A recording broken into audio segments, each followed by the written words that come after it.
Bonjour tout le monde. Aujourd'hui, on va parler des bienfaits quand on parle plus qu'une seule langue. For those of you who didn't understand, I put it up on Google Translate. Hopefully you can understand what that says. If you can't, I don't really blame you. It's Google Translate. We work with what we have. Today, I will be speaking about the advantages of being multilingual in business, in a business setting. One of those is understanding what's happening in a business meeting. But today, I'd like to mention three main points other than the one I just mentioned. The first one, understanding from their point of view. I feel that it's really important to understand not only what is being said, but why it's being said. And so I've selected 4 different languages and 4 different examples to kind of show how English and other languages don't always think the same. This first one is a Japanese character pronounced kokoro. Excuse my accent, I don't speak Japanese. Kokoro means the heart and the mind, or the head. In America, we make business decisions, or any decisions, based on 2 things. Our head, logical, or our heart, emotional. But when our head and our heart are the same word, obviously decisions are going to be made a little bit differently. The second example is Spanish. It says, será a los dos. Again, please excuse my accent, I don't speak Spanish. This means it will be at 2 o'clock, or it could also mean it will probably be at 2 o'clock. If you're making an order for $100 million, you probably want to be sure that it's not going to happen or probably going to happen. There's a big difference there. This third point is French. It's the difference between connaître and savoir. Connaître is to know, but to be familiar with.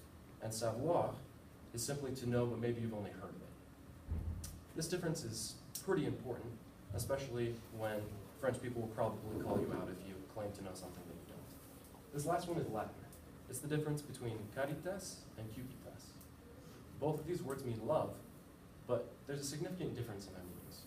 Cupitas is the type of love that you're willing to use whomever or do whatever you need to get exactly what you want. It's that type of love where you use people. Where caritas is the type of love that everyone wants. It literally translates to mean making someone else feel of worth, or feel expensive, or feel dear to you. Now that you understand a little bit behind the cultures of these different languages, it's easier to do business with them. Speaking another language will increase the size of your target market exponentially. There are over 500 million Spanish speakers around the world, and 50 million of them reside in the US.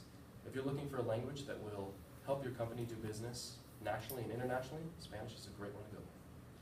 French, there are over 30 French-speaking countries around the world, and over 120 million students of this language.